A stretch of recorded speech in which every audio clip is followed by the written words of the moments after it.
My name's Josh Olin. I'm the community manager at Treyarch Studios. The first downloadable map pack that Treyarch's going to release for Call of Duty World at War is Map Pack 1.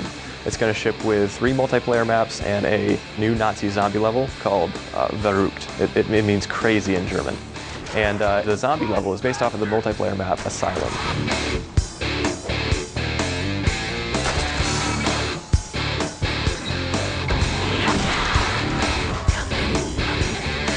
It's going to pit 4 players against the familiar legions of undead Nazis. And it differs a little bit from your first mode, however, in that there's a little bit more of a progression now. So in the first Nazi zombie level that shipped with the game, the only goal was to survive as many waves of zombies as possible. Now, that's still your end goal. You still want to stay alive as long as possible, but there's a lot more that you can do in the world. You start off with just a pistol. If you're playing with 4 players, they're going to be split up 2 and 2. And you want to work towards a power room. There's going to be a room that has a power generator in it. You need to turn that on. There's going to be many different layers, many different doors standing between you and the power generator. And you're going to have to work up the points as a team in order to unlock these doors and eventually make it to this generator. Once you turn on the power, it's going to enable the perk machines as well as the electroshock defenses.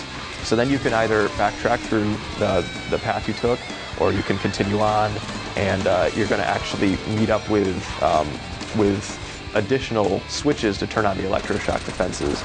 And you're not going to get points for that, but what it will do is sort of block off a flank point. The zombies aren't going to be able to attack at you from certain angles if you have that blocked off. So it's going to be used as more of a tactical utility for the player as they attempt to survive as many waves as possible. I think it's going to create a much more fresh atmosphere for the players.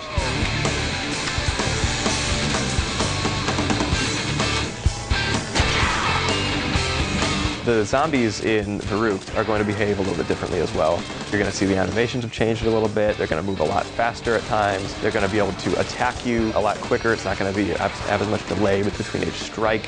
Also, as they're tearing down the boards, what you're going to see is they're going to actually reach through the board and actually attack you before they break through. So just the different zombie behaviors are really going to, I think, catch the player off guard the first time they encounter them. The Perk-a-Cola machines in Verrückt are going to give you perks which will last with you until you go down again, until you actually die. And there's going to be 4 different Perk-a-Cola machines. Each one is going to dispense a different perk. You're going to have Double Tap, which is going to increase your rate of fire. You're going to have Sleight of Hand, which will increase your rate of reload, which is very critical in the fast-paced action that you have in Nazi zombies. You'll have Fast Revive. It's going to increase the speed at which you revive your opponent. And you're also going to have Juggernaut, which is going to increase your health just like it does in MP. And personally, if I had to recommend one of the best perk in Verrückt, it's going to be Sleight of Hand.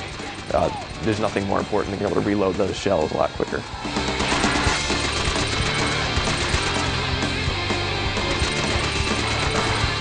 The Call of Duty World at War Map Pack 1 is going to be available on March 19th at the PlayStation Store and Xbox Live Marketplace.